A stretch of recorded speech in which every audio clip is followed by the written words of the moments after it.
Welcome to the very first episode of Cold Scroll. I am incredibly glad you decided to stop by tonight.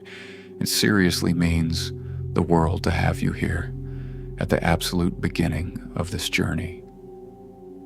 If you are into those deep web rabbit holes, unresolved internet mysteries, and the kind of late-night threads that make you double-check your locks, you are in the right place. Tonight, we are scrolling through some of the most deeply unsettling, unhinged, and downright chilling stories the internet has to offer.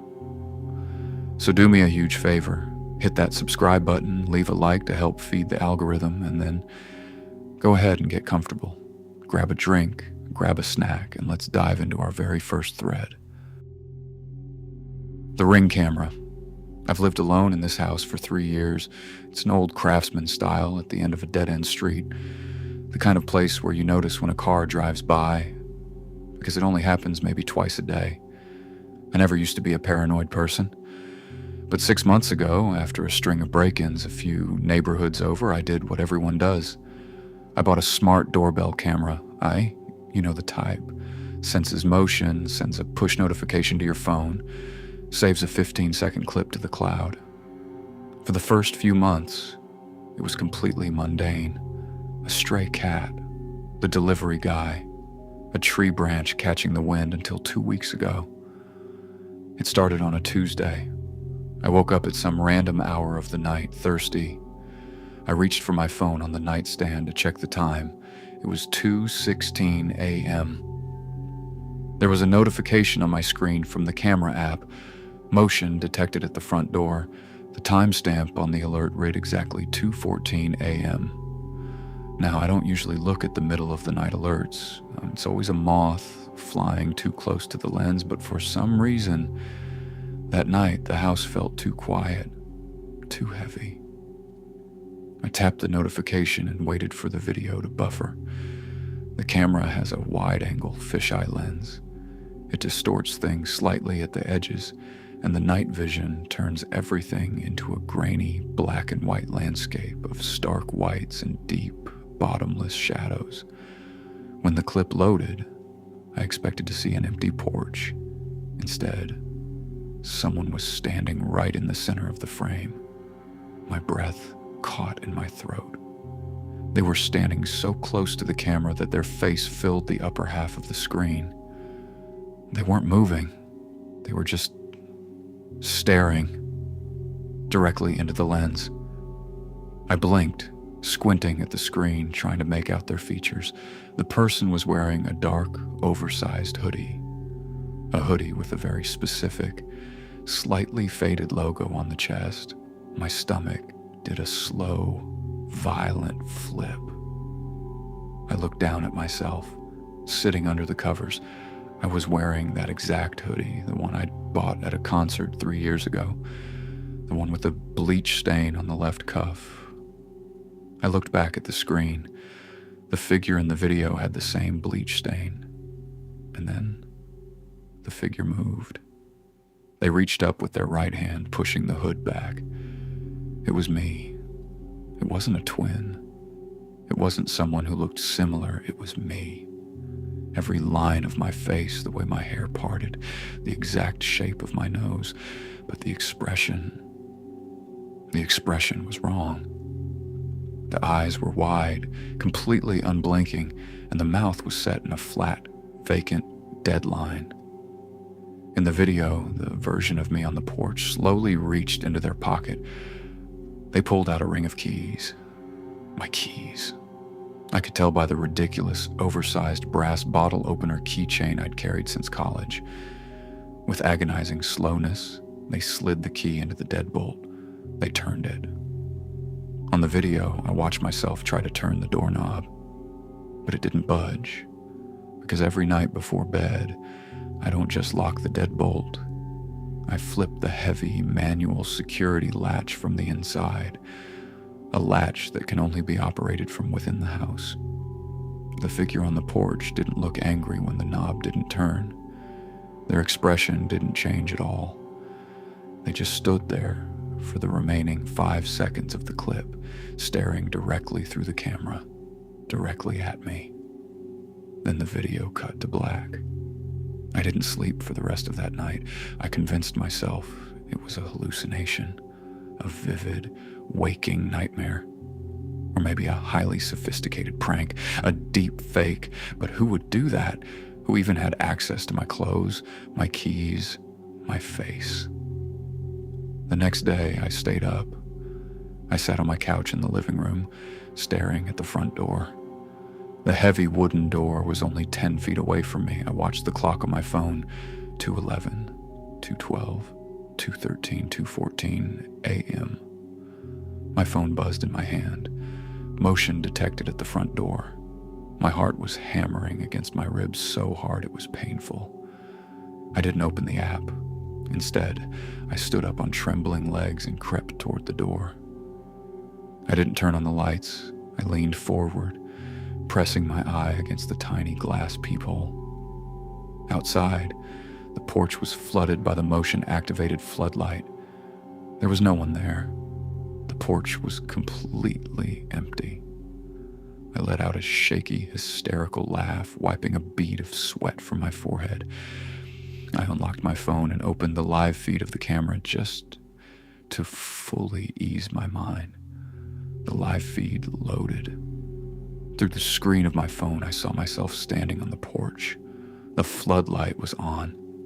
The figure was standing right there, staring into the camera. I looked away from the phone, back to the peephole, empty. I looked back down at the phone. There I was. In the video, the figure reached out. They didn't use the keys this time. They raised one hand and pressed their palm flat against the heavy wooden door, right where my face was on the other side. Then, they began to knock.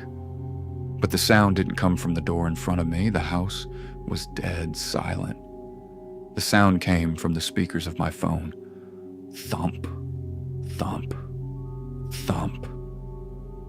Through the app's microphone, I heard a voice. It was my voice, but pitched just slightly lower, hollowed out like it was echoing from the bottom of a deep well. "Let me in," my voice whispered from the phone speaker. "It's freezing out here." I dropped the phone. It cracked against the hardwood floor. I ran to my bedroom, locked the door, and pushed the heavy dresser in front of it. I hid under the blankets like a terrified child until the sun came up. And that was a week ago. It happens every single night now, always at 2:14 a.m. I tried turning the camera off, but the notifications still come through. I tried unplugging the Wi-Fi router, but my phone still buzzes, showing me clips that shouldn't be able to exist. Every night, the version of me on the porch gets a little more impatient. 2 nights ago, they stopped using the keys. They just started throwing their shoulder against the door over and over, staring at the lens with that wide, unblinking grin. I can't hear it in real life, but when I check the logs the next morning, the audio's filled with the sound of my own voice screaming to be let in. I haven't slept in days. I'm losing my mind. I packed a bag today. I'm leaving. I booked a motel 3 towns over. I can't stay in this house for another night. It's 1:45 a.m. right now. I'm sitting in my car in the driveway, the engine idling. I'm about to put it in reverse and pull away from this nightmare forever. But I just glanced at my rearview mirror. My headlights are shining directly on the front porch. It's completely empty. But my phone just buzzed in my lap. It's 2:14 a.m. I'm too terrified to look at the screen, but it's glowing in the dark of the car. The notification text is already visible. It doesn't say motion detected at the front door anymore. It says, motion detected in the back seat. Commuter glitch. I've taken the 7:14 a.m. train from Oak Ridge Station every single weekday for the last 4 years. You get used to the rhythm of a morning commute. The same faces, the same screech of the brakes at the third curve, the same damp, metallic smell of the underground. It's a mindless routine. I usually just bury my face in a book and tune out the world until my stop. Last Tuesday started exactly the same way. The car was packed, a sea of heavy winter coats and tired eyes swaying in unison with the movement of the train.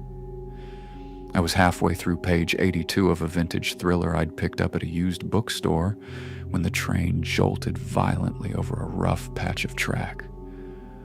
I looked up, instinctively checking the digital map above the doors, but my eyes caught on something else. Across the crowded aisle, seated near the middle doors, someone was holding the exact same rare, battered paperback edition. My curiosity turned into a strange, cold knot in my stomach when I looked at the hands holding the book. They had the same jagged scar across the left knuckle that I got from a kitchen knife when I was 12. I looked up at their face. The blood drained from my head so fast the car seemed to tilt. It was me. He was wearing my charcoal gray overcoat. He had my slightly crooked nose, my messy brown hair, even the tiny mole just below the left ear. He was completely identical to me in every conceivable way. As I stared, paralyzed, he turned the page. He didn't look up. He just kept reading, perfectly oblivious as the train pulled into my station and the crowd swept me out onto the platform. I spent the whole day at my desk convincing myself I was losing my mind. An optical illusion, a severe case of sleep deprivation, a hyper-realistic coincidence. But on Wednesday morning, I stepped into the train car, and he was there again. Only he wasn't across the aisle anymore.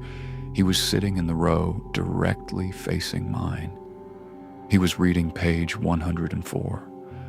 I was on page 96 when the train went through the tunnel between 4th and 8th Street. The lights flickered, casting heavy shadows across the car. In that brief moment of darkness, I felt a heavy gaze on me.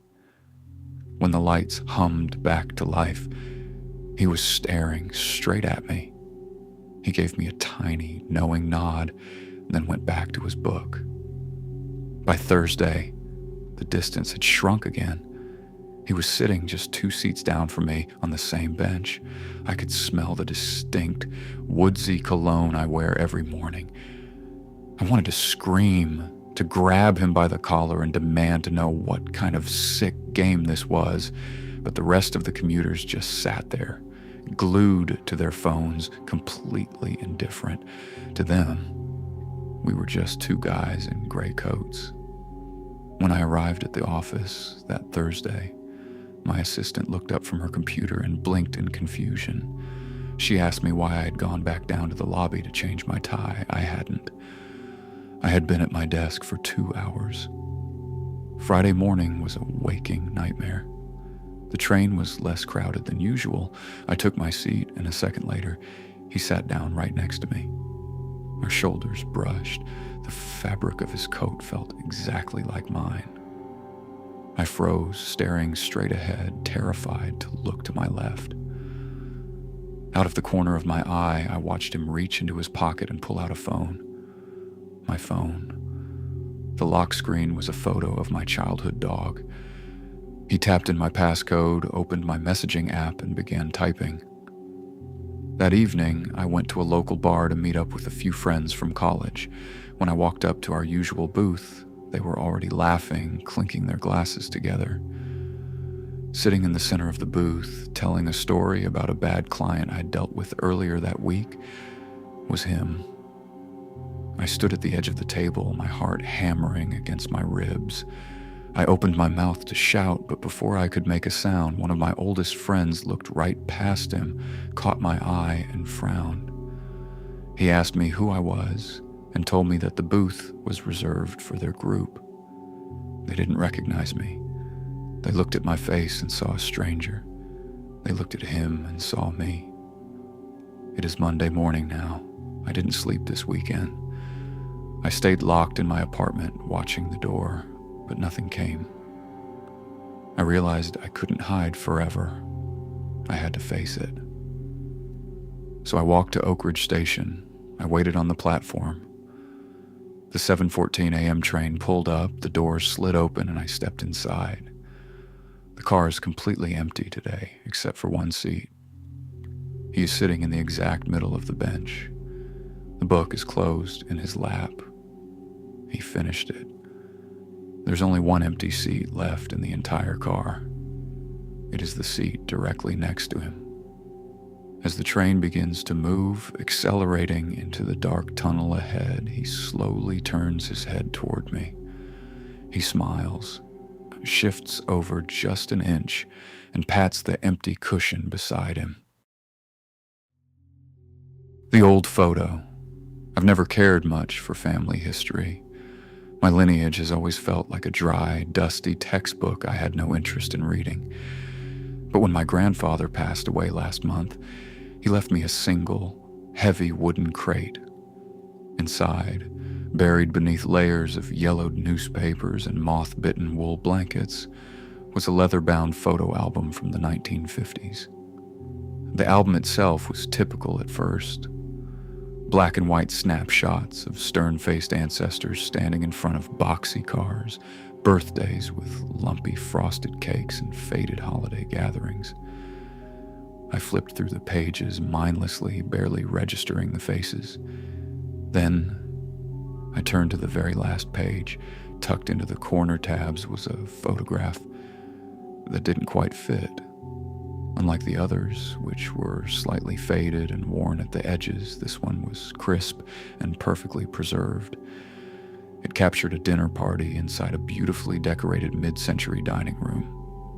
A group of about 8 people sat around a long table, laughing, holding up crystal glasses of wine, frozen in a moment of celebration. But my eyes locked onto the person sitting right at the center of the table. My breath caught. The man in the photograph was sitting with his chin resting in his right hand, looking directly at the camera with a slight, knowing smirk. It was my face. It wasn't just a strong family resemblance. It was me. The sharp angle of the jaw, the way the hair fell across the forehead, the exact shape of the eyes. I leaned in so close my nose almost touched the glossy paper. My heart skipped a beat when I looked at his exposed throat.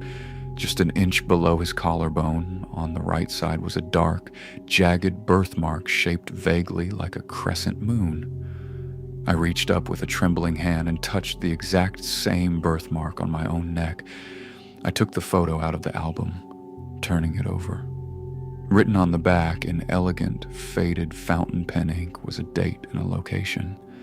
October 24th, 1954. The Miller residence. The discovery turned into an obsession. I spent the next 3 days digitized, searching through local historical archives, old newspapers, and ancestry databases trying to find out who this man was.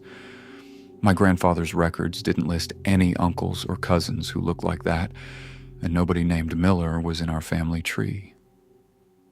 Finally, I found a digital scan of a local society column from late 1954. The article listed the guests at the very dinner party from the photo. The man at the center of the table was named Julian Vance. As I dug deeper into Julian's life, the mystery shifted from bizarre to deeply unsettling. According to old city directories and public records, Julian was a freelance architectural draftsman. That's my exact profession. I found a record of his college enrollment. He had attended the same university I did, majoring in the same specific discipline, graduating exactly 70 years before me. But it wasn't just the career. The parallels were microscopic. I found a digitized copy of a local newspaper clipping from 1955 detailing a minor traffic accident Julian had been involved in. He had been driving a navy blue coupe when a delivery truck blew through a stop sign at the corner of 5th and Elm, T-boning his driver's side door. 3 years ago, at that exact same intersection, a delivery truck had run a red light and smashed into the driver's side door of my navy blue sedan. My hands began to shake as I stared at the glowing monitor. I couldn't breathe. I spent the rest of the night frantically pulling up every public record on Julian Vance I could find. It felt like I was reading a script of my own life, written decades before I was born. He had lived in an apartment building on the north side of town, the same building I lived in during my 20s. He had married a woman named Clara on a rainy Saturday in June. My fiance's name is Clara, and our wedding is scheduled for this coming June. Every choice I thought I had made out of free will, every random coincidence, every tragedy, every triumph, had already been executed by a man who wore my face in 1954. Desperate for answers, I looked for Julian's death certificate. I needed to see how his story ended. I needed to know how my story ended. It took hours of searching through archived county coroner reports, but I finally found it. A scanned, typewritten document from the winter of 1956. The cause of death was listed as a house fire.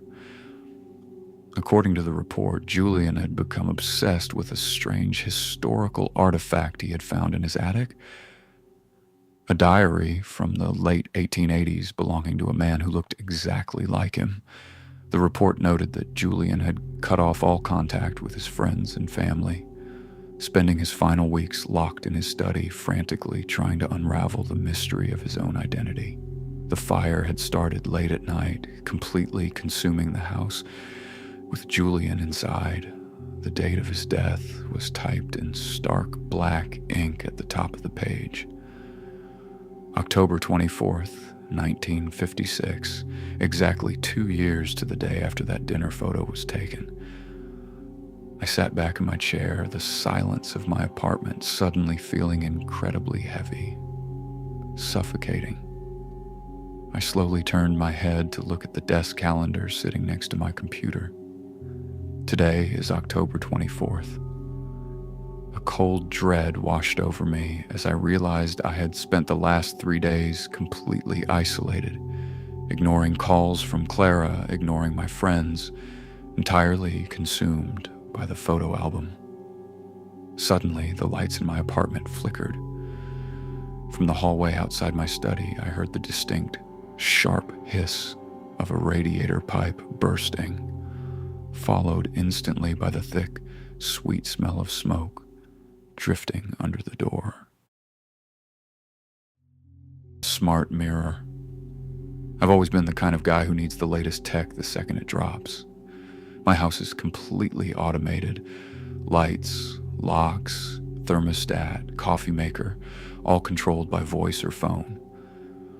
So when I saw an online ad for a high-end, custom smart mirror called the Speculum OS, I didn't hesitate. It was pricey, but the concept was flawless. A floor-to-ceiling bathroom mirror that seamlessly overlays your morning schedule, local weather, and real-time biometric health stats directly onto the glass while you get ready. The installation was clean. For the first week, it was the best part of my morning routine. I'd stand there brushing my teeth while watching my heart rate.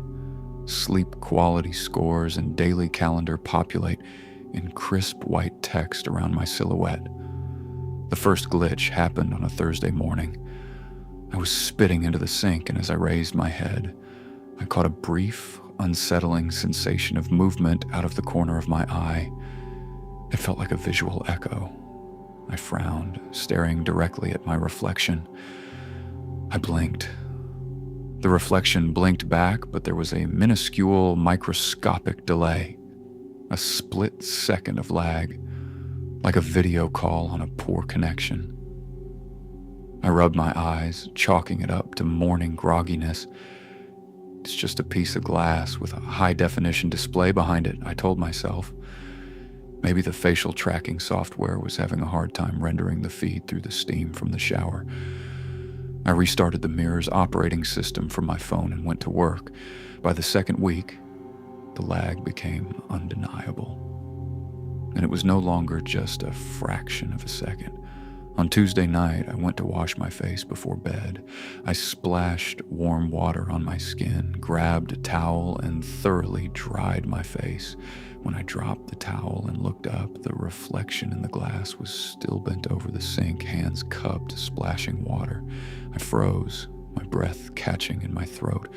I watched myself on the screen finish washing up, slowly straighten up and grab a towel that wasn't there.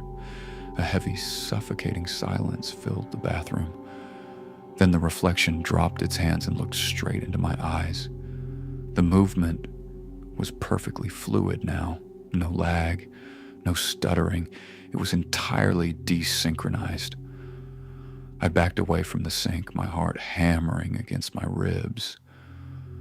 In the glass, my double didn't move an inch. He remained standing right at the edge of the counter, staring at the empty space where I'd just been.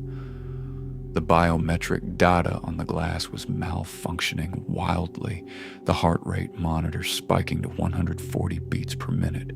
Though I couldn't tell if it was reading my pulse or his, I pulled out my phone, my hands shaking so badly I almost dropped it, and opened the Speculum app. I hit the master override to cut the power, the digital display, the clock, the weather, the health stats, all vanished instantly, plunging the borders of the glass into darkness, but the reflection stayed. He was still there, standing in my brightly lit bathroom, bathed in the glow of the overhead vanity lights. I stepped to the left. He didn't follow. I raised my right arm. His arms stayed flat at his sides. Then the corners of his mouth began to twitch, slowly, deliberately. The version of me inside the mirror pulled his lips back into a smile. It wasn't a normal expression. It was a wide, malicious, unnatural grin that stretched way too far across his face, baring his teeth. His eyes remained dead, cold and wide open, staring directly at me through the glass. He raised his right hand, pressed his palm flat against the inside of the mirror, and began to gently slide his fingers down the surface, leaving a faint, foggy streak on the glass from the inside. I fled the bathroom, slamming the door shut behind me. I slept on the living room couch with every single light in the house turned on. That was 3 days ago. I haven't used that bathroom since. I've been using the small guest half bath downstairs, which just has a cheap, standard glass mirror from a hardware store. I tried to convince myself that the smart mirror was just a highly advanced, terrifyingly hacked display. I even called a technician to come take it off the wall today. The technician arrived an hour ago. I pointed him toward the upstairs bathroom, too terrified to go in there with him. I sat on the stairs, listening to the clinking of his tools. After 10 minutes, the noise stopped. "Hey, man," the technician called out, his voice echoing down the hallway. "You said this was a smart mirror, like a digital screen."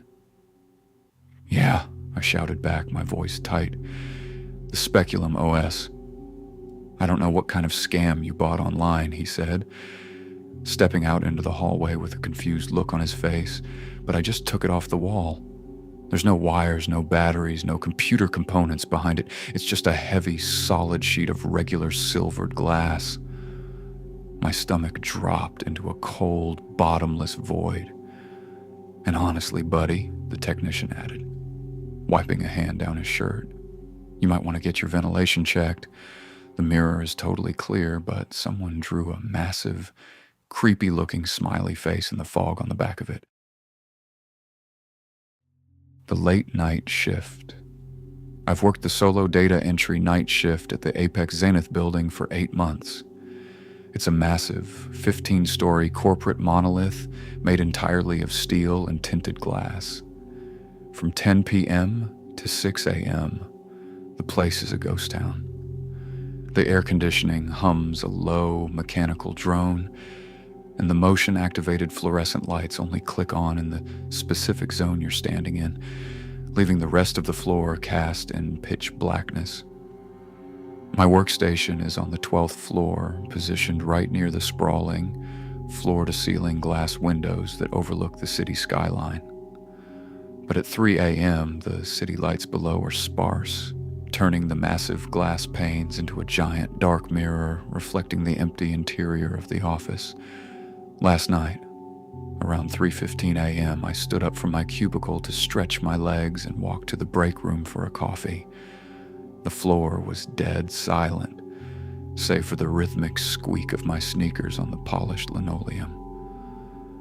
As I walked down the long perimeter hallway, I kept my eyes on the glass windows to my right, watching my own dim silhouette track along with me against the backdrop of the dark city.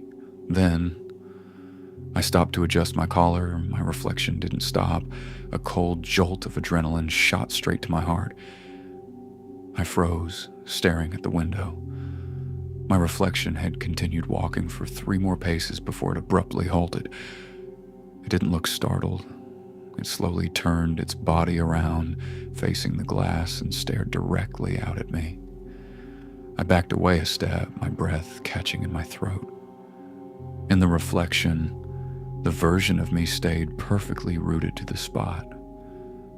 The office behind it was identical to the one I was standing in, but the lighting was wrong. The fluorescent tiles over its head were flickering wildly, casting a sickly, strobing glow over its face. The reflection reached into the pocket of its slacks and pulled out a small, yellow legal notepad and a black marker. It didn't take its wide, unblinking eyes off me as it uncapped the pen with its teeth.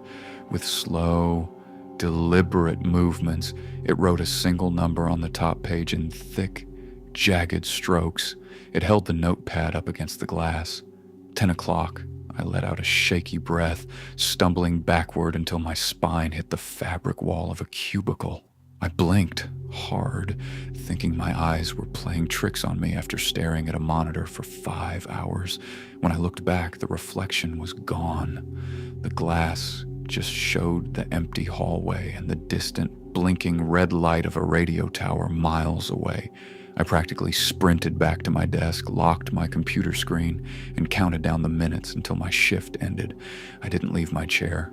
I should have called in sick tonight, but I needed the money, and by afternoon, the terror had faded into the rationalization of extreme fatigue. I arrived at 10 p.m. The building felt heavier tonight, greener. The silence seemed to echo. At exactly midnight, I felt a sudden, freezing draft hit the back of my neck. The motion lights directly above my cubicle suddenly snapped off, plunging me into darkness. The only light came from the blue glow of my dual monitors. I slowly turned my head toward the floor-to-ceiling windows to my right. My reflection was sitting there, not in a chair. It was standing right at the edge of the glass, its face pressed so hard against the surface that its nose and forehead were distorted. In its hands, it held the yellow notepad. It had crossed out the previous number. Beneath it, written in what looked like dark, wet paint, was a new number. 5 o'clock, a countdown. My hands began to shake violently on my keyboard. 5 hours until my shift ended at 6 a.m. I stood up, determined to grab my backpack and run for the elevators, consequences be damned. But the moment my feet hit the floor, the reflection ripped the top page off the notepad, crumpled it up, and threw it down. It quickly scribbled another number and slammed the pad against the glass again. 2 o'clock. The time was dropping based on my actions. It wanted me to stay here. I sank back into my office chair, completely paralyzed. The moment my weight hit the cushion, the reflection stopped writing. It let out a slow, fogging breath against the inside of the glass, then smiled. It was a wide, unnatural grin that bared far too many teeth. That was 3 hours ago. I'm still sitting at my desk. I haven't moved a muscle. I haven't even turned my head back toward the window, but out of the corner of my eye, I can see the blue glow of my monitors reflecting off the glass. Every time I twitch a finger or shift my weight, I hear a faint, sharp scratch against the window, like a fingernail drawing on glass. I just checked the digital clock in the bottom right corner of my computer screen. It's 3:58 a.m. 2 hours left of my shift. I forced myself to tilt my gaze just an inch to the right, looking at the window. The reflection is standing right there, staring at the back of my head. It has the notepad raised high. The numbers 4 o'clock, 3 o'clock, and 2 o'clock are all violently crossed out with thick, black lines. At the bottom of the page, written so large it fills the entire sheet, is the final number, 0001. And just now, from the darkness of the empty hallway right behind my actual chair, I heard the distinct, rhythmic squeak of sneakers walking toward me. Missing hours. I've always prided myself on my routine. I live on the 22nd floor of a high-security high-rise downtown. Keycard access for the lobby, a biometric scanner for the elevator, and a heavy deadbolt with a digital smart lock on my apartment door. I moved here precisely because the world outside felt too unpredictable. I wanted a place where I was completely, unassailably alone. This morning, the routine broke. I woke up face down on my living room rug instead of my bed.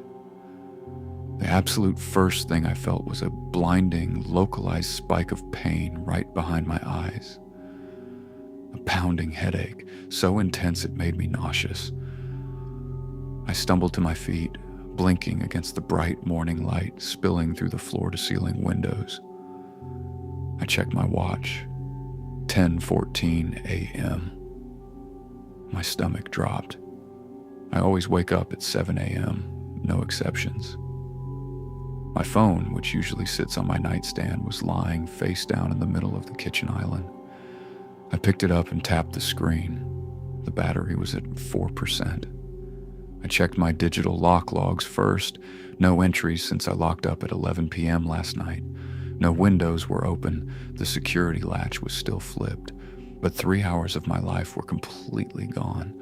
I had no memory past 7 a.m., hoping I had snapped a photo or left myself a voice note during whatever fugue state I'd experienced. I opened my camera roll. There were 52 new media files captured between 7:12 a.m. and 9:45 a.m. My breath caught in my throat as I scrolled through the thumbnails. They were all photos and videos of me. The first few were candid photos of me sleeping in my bed. The angle was from directly above, looking straight down at my face. The lighting was dim, catching the slow rise and fall of my chest. Someone had been standing right over my pillows, holding my phone over my head while I slept. I swiped to the next one. It was a video. I pressed play with a trembling thumb. The camera angle was low this time, resting on the floor right beside my nightstand. The video was silent. In the frame, I could see myself tangled in the sheets, fast asleep. Then, a hand entered the frame from the bottom left. A pale, slender hand with slightly jagged fingernails. The fingers gently reached up and brushed a stray lock of hair away from my forehead. I gasped, dropping the phone onto the counter. It clattered against the quartz, the video still playing silently. I live alone. No one has a key. The security system is foolproof. I forced myself to pick the phone back up. I needed to understand.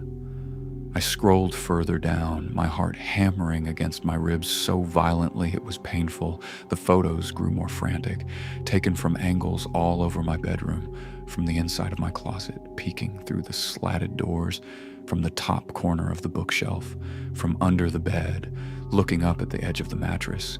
In every single shot, I was completely unconscious, oblivious to the fact that my own phone was being carried around my apartment, documenting my vulnerability. The final file was a 3-minute video recorded at 9:42 a.m. I tapped it. The camera was positioned on the kitchen counter, looking directly down the hallway toward the living room rug, the exact spot where I had just woken up. In the video, I'm lying on the rug, fast asleep. The camera slowly begins to lift, as if whoever is holding it is standing up from the counter. The footsteps are completely silent. The camera glides down the hallway, getting closer and closer to my sleeping body. It stops right above me. The lens tilts down, staring at my face. For 2 minutes, the video is just a still, silent close-up of my closed eyes. Then, the camera tilts upward, panning toward the large floor-to-ceiling windows that look out over the city.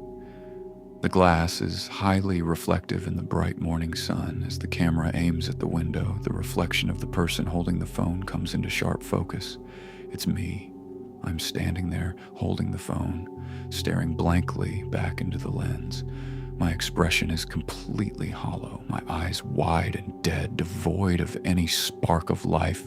In the video, the version of me holding the phone slowly raises his left hand. He places his index finger against his lips, making a universal gesture for silence. Then he whispers something. Even through the tiny phone speaker, the sound is clear. It's my voice, but pitched just slightly lower, layered with a sickening, wet distortion.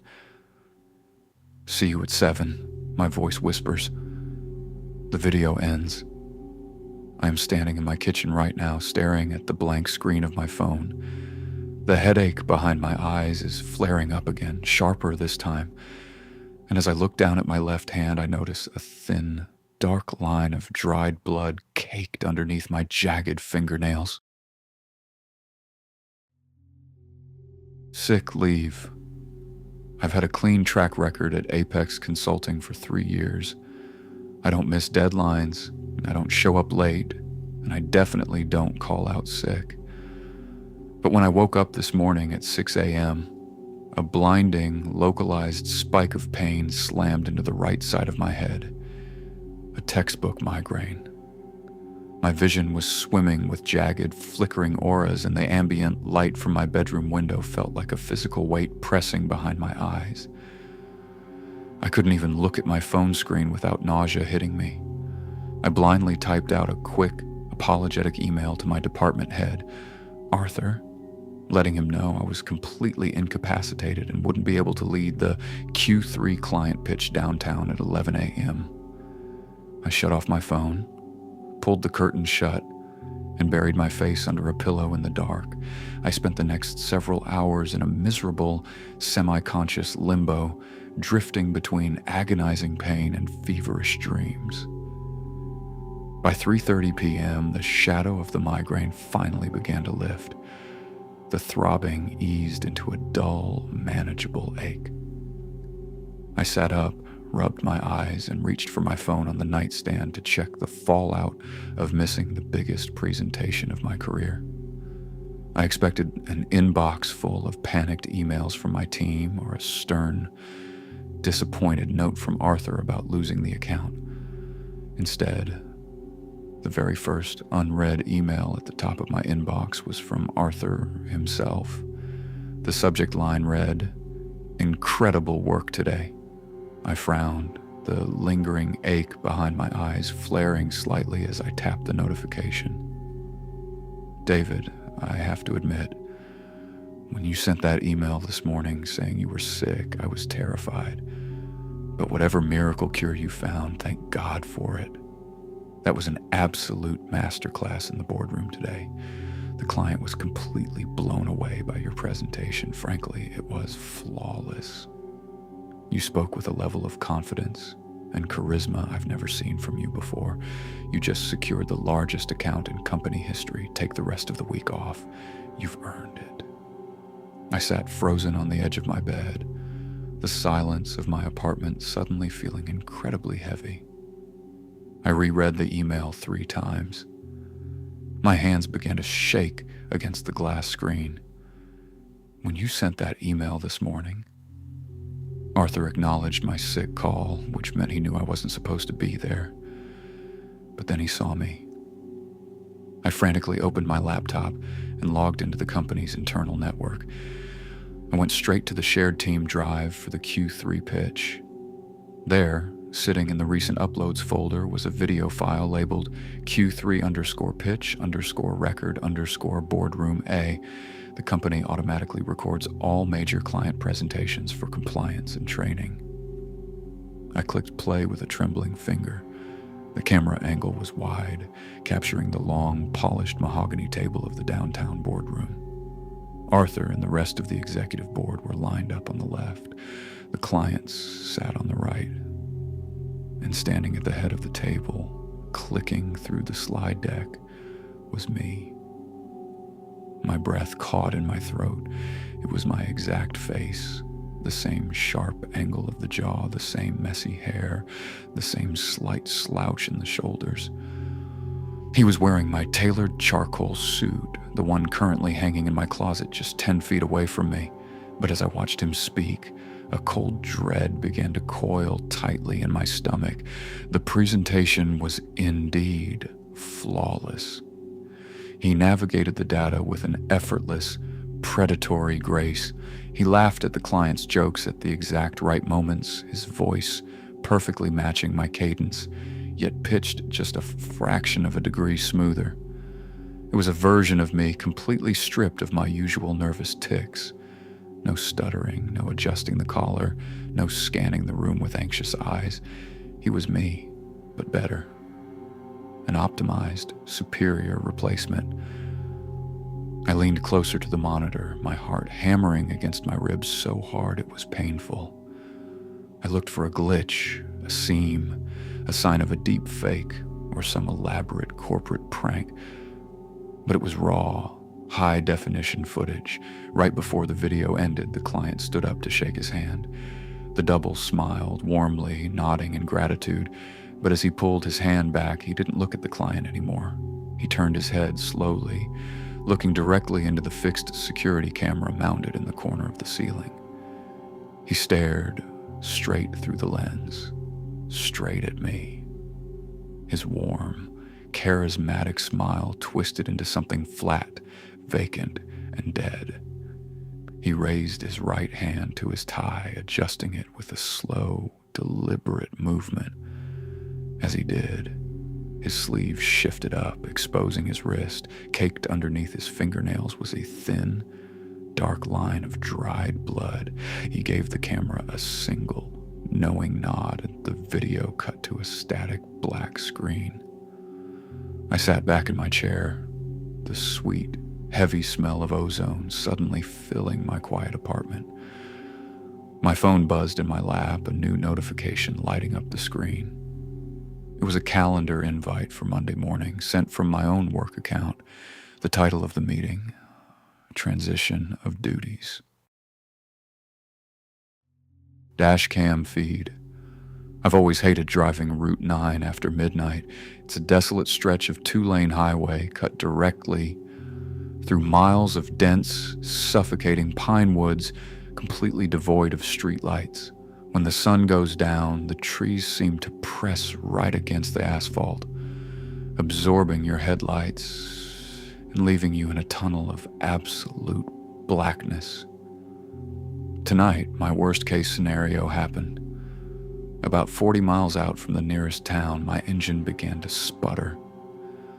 The dashboard lit up like a Christmas tree, the power steering failed, and the car finally shuddered to a dead halt right on the narrow shoulder. I managed to coast it to a stop just a few feet from the tree line.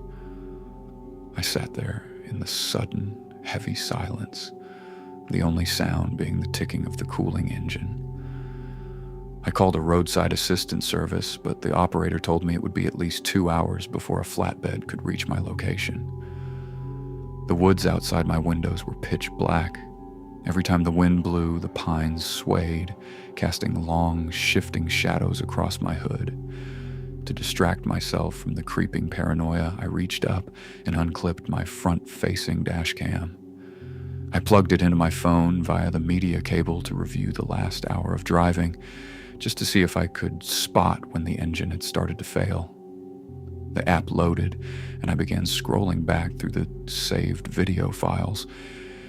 The footage was grainy, the night vision mode turning the stark white lines of the highway and the wall of trees into a ghostly landscape of deep shadows. On the screen, I watched the digital headlights cutting through the dark as I drove. I skipped forward to the clip right before the breakdown. The timestamp read 1:14 a.m., exactly 6 minutes ago. On the video, the car was still moving at 60 miles per hour, but as the camera rounded a long, sweeping curve, my headlights swept across a break in the tree line just ahead. A figure stumbled out of the brush. My breath caught in my throat. I paused the video and zoomed in. The person was wearing a bright red, heavy canvas worker's jacket with a distinct, reflective gray stripe across the shoulders. I looked down at my own chest. I was wearing that exact jacket. I bought it at a surplus store last winter. It has a jagged tear on the right pocket where I caught it on a fence. On the video screen, the figure's jacket had the same identical tear. My heart began to hammer against my ribs. I pressed play. The car in the video traveled another 100 feet, getting closer and closer to the figure. The person stopped at the edge of the asphalt, turning their head completely toward the oncoming headlights. It was me. Every line of my face, the exact shape of my jaw, the way my hair was cut. But the expression was wrong. The eyes were wide, with a frantic, unadulterated terror, and my mouth was twisted into a breathless gasp. In the video, the double looked directly through the windshield, directly at me sitting behind the wheel. The moment our eyes met through the screen, the version of me on the road turned around and frantically sprinted back into the darkness of the woods, tearing through the brush as if something was chasing him. Exactly 3 seconds after he disappeared into the trees, the Dashcam footage jolted. The headlights flickered. The speed readout on the screen dropped to 0 and the engine died. I dropped the phone into my lap, my hands shaking violently. The breakdown hadn't been a mechanical failure.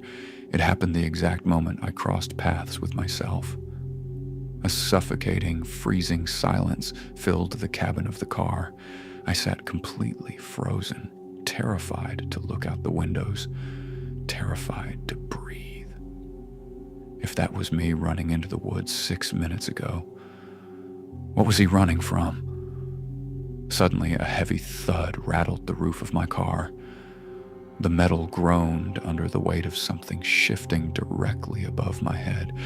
I slowly raised my eyes to the dark ceiling fabric, paralyzing fear gripping my throat as the distinct, slow sound of fingernails began to scratch against the exterior roof, dragging toward the driver's side door. Social media ghost. I've always maintained a pretty quiet online presence, a standard Instagram account with a couple hundred followers, mostly old college friends and co-workers, where I post occasional pictures of my morning coffee or a view from a weekend hike. I like my life predictable and low profile. That changed last night at 11:45 p.m. I was mindlessly scrolling through my notifications before bed when I noticed a new follow request. The handle was just a random string of numbers at 49281105. The profile picture was a default gray silhouette. Normally, I block spam bots instantly, but curiosity got the better of me. I clicked the profile. It was a private account, but the follow request had granted me a temporary preview of the grid. My breath caught in my throat. I sat up in bed, the cold screen illuminating my face in the dark room. The account had over 40,000 followers. It had over 800 posts, with a new one uploaded every single day, and every single photograph was a high-quality, beautifully lit picture of me. My heart began to hammer against my ribs.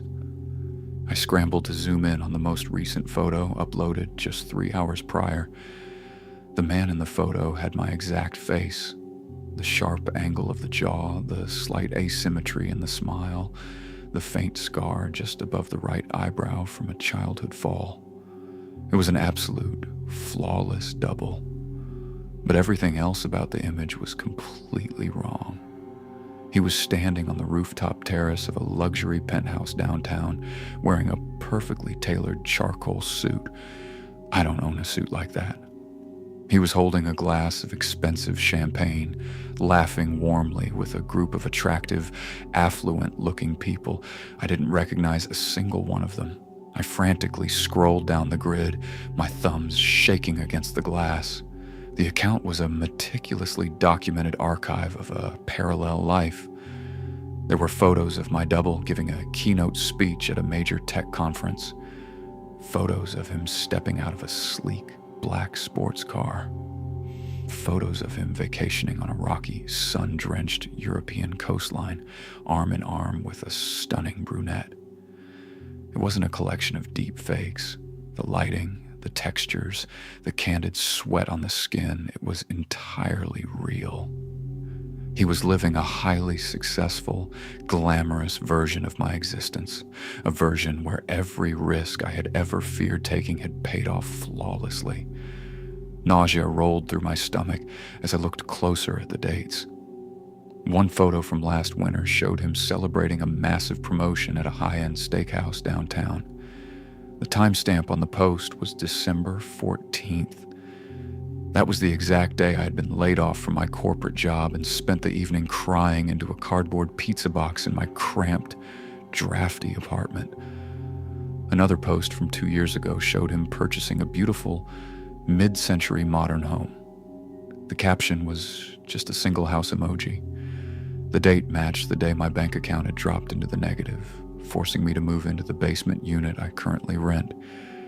This wasn't just a stranger who looked like me. This was a parasite feeding on the timeline of my potential. Every time my life took a devastating downturn, his life experienced a meteoric rise. Desperate and terrified, I tapped the message icon. My fingers flew across the keyboard. Who are you? How are you doing this? Stop posting my face. I hit send. The message bubble turned blue. I expected to wait hours or to be blocked immediately. Instead, the status beneath the message instantly changed to seen. The 3 little typing dots appeared. My phone buzzed in my palm, a direct message popping up from the account. You didn't want this life anyway, the message read. You were always too afraid to live it. I stared at the text, paralyzing fear locking my joints. Before I could type a reply, a new notification banner dropped down from the top of my screen. At 49281105 has just posted a photo. I tapped back to the main grid and refreshed the page. A new image occupied the top left slot.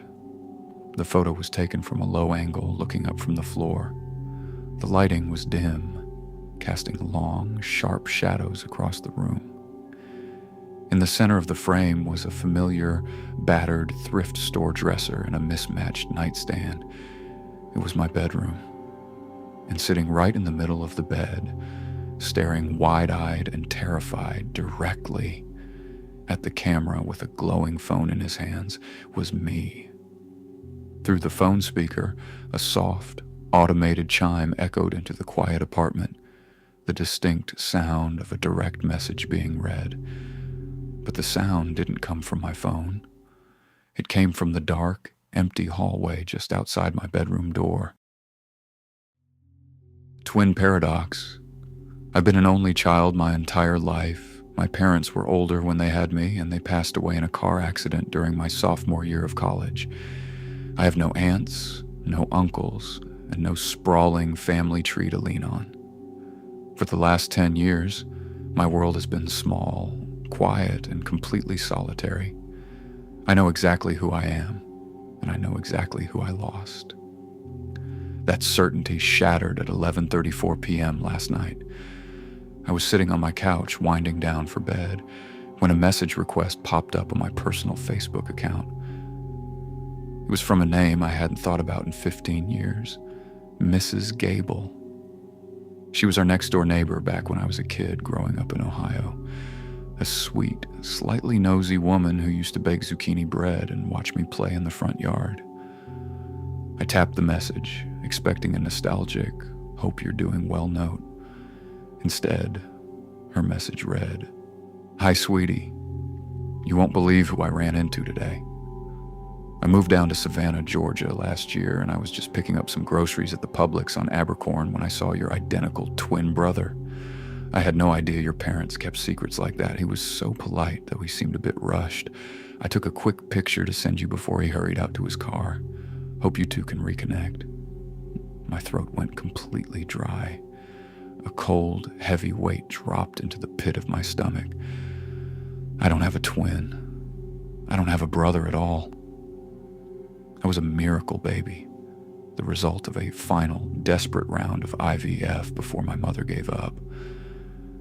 I grew up in a house with 3 bedrooms, one for my parents, one for me, and one that remained a dusty home office until the day we sold it. There were no hidden adoption papers, no secret pregnancies. I assumed Mrs. Gable was just elderly and confused, mistaking some random stranger with a passing resemblance for the boy she used to live next door to. Then she sent the attachment. My phone buzzed, and the image downloaded. I sat frozen in the dark of my living room, the blue light of the screen illuminating my face as my mind completely stalled. It was a candid, slightly blurry cell phone photo taken in the brightly lit aisle of a grocery store. A man was captured mid-stride, holding a paper grocery bag under one arm. It was me. It wasn't a strong family resemblance. It wasn't a doppelganger with similar features. It was a flawless mirror image match. He had the exact same sharp jawline, the same receding hairline I've been stressing over for the last 2 years, and the same distinct, slightly crooked set to his shoulders. He was even wearing a faded green corduroy jacket, the exact same jacket that was currently draped over the back of my kitchen chair. My hands began to shake so violently I almost dropped the phone. I zoomed in on his face. The man in the photo was looking slightly to the side, away from Mrs. Gable's camera lens, his mouth set in a tense, flat line, but it was my face. Every pore, every line around the eyes. I frantically began typing a reply to Mrs. Gable, my heart hammering against my ribs. "Mrs. Gable, I think there's a mistake. I don't have a brother." "Are you sure this photo was taken today?" I hit send. She replied almost instantly. "Oh, absolutely, sweetie, just around 6 p.m. this evening. He even had a little silver keychain shaped like an anchor hanging from his pocket, just like the one your dad used to have. It really is a small world." The anchor keychain. My dad's keychain. I stood up on trembling legs and walked over to the bowl by my front door where I keep my keys. I reached inside and pulled them out. Hanging from the brass ring was my dad's old, scratched silver anchor keychain. I had taken it from his dresser after the funeral. It was a one-of-a-kind piece he had welded himself at the shipyard. I looked back at the photo on my screen. Sure enough, dangling from the man's front pocket was a glint of silver in the exact shape of an anchor. Paralyzing fear locked my joints. This wasn't a secret twin my parents had hidden away in Georgia. This person had my face, my current clothes, and my dead father's unique keychain. I rushed to my computer, logging into my online bank account. I needed to see if my identity had been stolen, if someone was using my cards 3 states away. I pulled up my transaction history for today. Everything looked normal. Gas station down the street at 8 a.m., coffee shop near my apartment at noon, and then my eyes locked onto the very last pending charge at the bottom of the screen. Publix, number 1204, Savannah, Georgia. Time, 5:58 p.m. Amount, $24.18. Nausea rolled through my stomach. I haven't left my apartment since 2 p.m. today. I'm in Ohio. I am hundreds of miles away from Georgia, yet my card was swiped there 2 minutes before Mrs. Gable took that photo. Suddenly, my phone buzzed again. Another message from Mrs. Gable. Actually, sweetie, I just realized something strange. I looked out my kitchen window just now, and that same green jacket is sitting in a car parked right outside my house. Did he follow me home? Before I could even process the text, a new notification banner dropped down from the top of my screen. It was an automated alert from my smart home security app. Motion detected at the back door. I slowly turned my head toward the dark hallway that leads to my kitchen. The house was dead silent, save for the low, rhythmic thumping of my own pulse in my ears. Through the glass pane of my kitchen window, the motion-activated floodlight snapped on, casting long, sharp shadows across the floorboards, and then my phone buzzed one final time. It was a text message from an unknown number. "Thanks for groceries," the text read. "I'm home now." Audio memo. I've always been an incredibly forgetful person. Names, dates, passing thoughts. If I don't write them down immediately, they're gone forever. That's why I rely so heavily on the voice memo app on my phone. Whenever I get a design idea, a grocery list reminder, or a random thought while working around the house, I just tap record, speak into the mic, and save it for later. My apartment is the perfect environment for it. It's a top-floor unit in a quiet, concrete-walled building. No noisy neighbors, no street traffic, just a heavy, insulated silence that helps me focus. Last night was as routine as it gets. I was sitting at my desk around 11:30 p.m., working through a mental block on a layout project. A great idea for a color scheme flashed through my head, so I grabbed my phone, hit record, and spoke into the microphone. Try the slate blue palette for the hero section, then transition to a muted cream background to keep it soft. I didn't stop the recording right away. I set the phone face up on the desk, still picking up audio, while I stood up to stretch my legs. I walked down the short, hardwood hallway into the kitchen to pour myself a glass of water. The apartment was dead silent. The only sound in the entire place was the crisp, hollow echo of the tap water hitting the glass, and the rhythmic squeak of my slippers as I walked back to my desk. I sat down, finally tapped the stop button on my screen, and saved the file as Design Idea 42. This afternoon, I opened the app to review my notes from last night. I plugged in my headphones, turned the volume up, and hit play on the track. Try the slate blue palette for the hero section. My voice echoed in the earbuds, sounding clear and normal. Then transitioned to a muted cream background to keep it soft. Then came the heavy silence as I walked away from the desk. On the recording, I could hear the distant, faint sound of my footsteps fading down the hall, followed by the muffled hiss of the kitchen faucet running for a few seconds. But right in the middle of the kitchen audio, while I was physically 20 feet away from my phone, the ambient background hiss of the recording suddenly changed. The audio grew thick, heavy, and compressed. The sound of someone breathing unevenly filled the headphones. My breath caught in my throat. I sat perfectly still, my eyes widening as I listened. Someone had stepped up directly to my desk. Someone was standing right over my phone.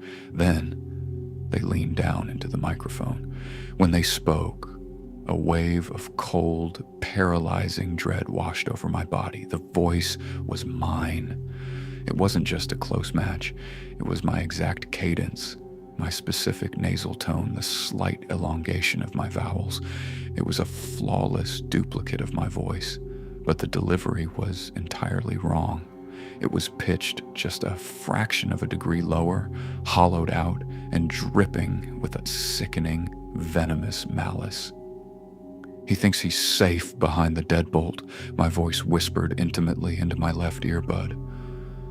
"Watch him closely tonight. When he reaches into the dark cabinet under the sink, grab his wrist and pull him under." The audio let out a wet, raspy click as the double pulled away from the microphone. A second later, the distant sound of my real footsteps echoed down the hall as I returned from the kitchen, totally oblivious. The recording ended right after the sound of me sitting back down in my chair. I ripped the headphones out of my ears, throwing them across the desk as if they had burned me. My heart was hammering against my ribs so hard it was painful. I stared at the quiet, sunlit apartment. It was a beautiful Sunday afternoon. Everything looked exactly as it should, but the air felt heavy, stagnant, and freezing cold. I tried to tell myself it was a prank, a highly sophisticated deepfake, a virus on my phone, but who would have my voice data? Who could have injected an audio file into a local app that doesn't sync to a cloud server? My eyes slowly drifted away from the desk, tracking down the short, dark hallway toward the kitchen. The cabinet doors underneath the kitchen sink were shut. My phone buzzed in my hand, a low vibration that made me jump. I looked down at the screen.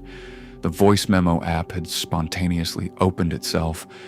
A new track was currently recording, the waveform bouncing up and down in real time, capturing the ambient silence of my room. I went to tap the red stop button, but before my finger could touch the glass, a new audio line overlaid itself onto the screen. The phone speaker clicked on, broadcasting the live audio with a 1-second delay. From the tiny speaker in my palm, I heard the sound of my own voice, whispering from somewhere deep inside the apartment. "He's looking right at us," the phone whispered. "Get ready." The hotel room. I've always been drawn to the quiet isolation of historic hotels. There's a comforting weight to old architecture, a sense that the walls have seen generations of travelers pass through without caring about the details of their lives. That's exactly what I needed this weekend, a complete disconnect from my demanding routine. I booked a corner suite at the Blackwood Manor, a secluded, century-old estate tucked deep into the rolling hills of the countryside. The lobby was stunning. Polished mahogany, dim velvet lamps, and an overwhelming scent of aged cedar and wax. The elderly clerk behind the desk handed me a heavy brass key stamped with room number 314.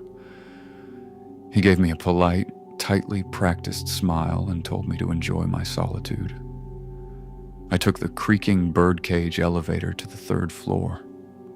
The hallway carpet swallowed the sound of my footsteps entirely, leaving only the low, rhythmic groan of the building's ancient pipes to fill the silence. I reached room 314, slid the heavy key into the lock, and turned it until the deadbolt gave a loud, satisfying click. I pushed the door open, expecting to find a pristine, freshly made historic suite. Instead, I stepped directly into a scene of absolute chaos. My breath caught in my throat. The room looked like a hurricane had hit it. A large leather suitcase sat upside down in the middle of the floor. Its contents violently exploded across the oriental rug. Shirts, socks, and toiletries were scattered everywhere. On the small dining table near the window sat a half-eaten steak dinner, a fork still resting at an odd angle in the congealed grease, a glass of red wine tipped over and staining the white tablecloth a deep, dark crimson. My initial reaction was intense anger. The hotel had clearly suffered a terrible miscommunication and assigned me an occupied room. I turned back toward the door to head down to the lobby and demand a new suite. But as I reached for the brass knob, my eyes caught on the dark oak desk in the corner of the room. Resting right in the center of the blotter was a small, leather-bound journal. It was left wide open. The pages were fluttering slightly in the draft from the window. What anchored me to the floor, what made the blood drain from my face in a cold, sudden rush, was the handwriting. I walked over to the desk on trembling legs, my heart beginning to hammer against my ribs. I know my handwriting. I'm a visual person, and I have a highly distinct, erratic cursive. I tilt my capital letters slightly to the left, and I never fully close the loops on my lowercase O's or A's. It's an unmistakable, messy script. The pages of the journal were covered in it. I sank into the desk chair, my mind completely stalling as I forced myself to read the ink on the page. The entry was dated today, 2:15 p.m. I checked in an hour ago. The room is beautiful, but the air feels incredibly heavy. I ordered room service, but I can't eat. Every time I look at the door, I get this sickening, suffocating sense of dread. It feels like the walls are shrinking, like a trap is snapping shut. 3:40 p.m. It's happening. I can hear the elevator groaning down the hall. I know who's coming. I don't know how to explain it, but the timeline is folding in on itself. I looked out the peephole and saw the hallway. It's empty, but I can hear the footsteps, the heavy, rhythmic thumping of my own sneakers on the carpet. Nausea rolled through my stomach. I looked down at my feet. I was wearing my favorite pair of worn-out canvas sneakers. My hands began to shake violently as I flipped to the very last page. The ink here was frantic, smudged, and uneven, as if it had been written in a state of absolute blind panic. 4:02 p.m. They are at the door. I can hear the key sliding into the lock right now. The brass is turning. There's nowhere to go. The windows are painted shut. I have to hide. I'm going to leave this behind in case anyone ever finds it. If you are reading this, please understand. I am the real one. I am the one who belongs here. The person who just walked through the door is a parasite. They wear my face. They wear my clothes, but they are hollow. If they find me, they will slide into my life and no one will ever know the difference. The lock is clicking. Oh God, the door's opening. The text abruptly trailed off in a long, jagged streak of black ink across the bottom of the page as if the pen had been violently ripped away. A suffocating, freezing silence filled the hotel room. I sat perfectly still, paralyzed by a terror so profound I couldn't even draw a breath. The timestamp of the last entry was 4:02 p.m. I slowly raised my left wrist and checked my watch. It was exactly 4:03 p.m. I looked up from the journal, my eyes wildly scanning the chaotic room. My gaze locked onto the heavy, floor-to-ceiling velvet curtains draping the window just 3 feet away from the desk. In the dead silence of the suite, the bottom edge of the heavy fabric gently stirred, and then from behind the thick velvet I heard the faint, terrifyingly familiar sound of my own voice, holding back a breathless, weeping sob.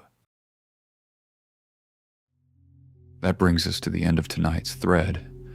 12 stories, and honestly, every single one of them hits a little too close to home.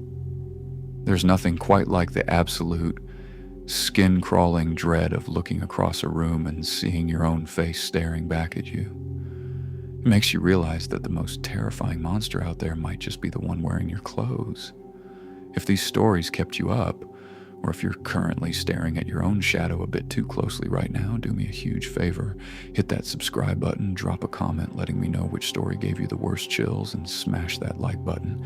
It really helps the channel grow and keeps the algorithm feeding us the good stuff. Thank you so much for hanging out with me tonight at the beginning of this journey. Double check your locks, keep an eye on your mirrors, and I will catch you on the next slide of Cold Scroll. Good night.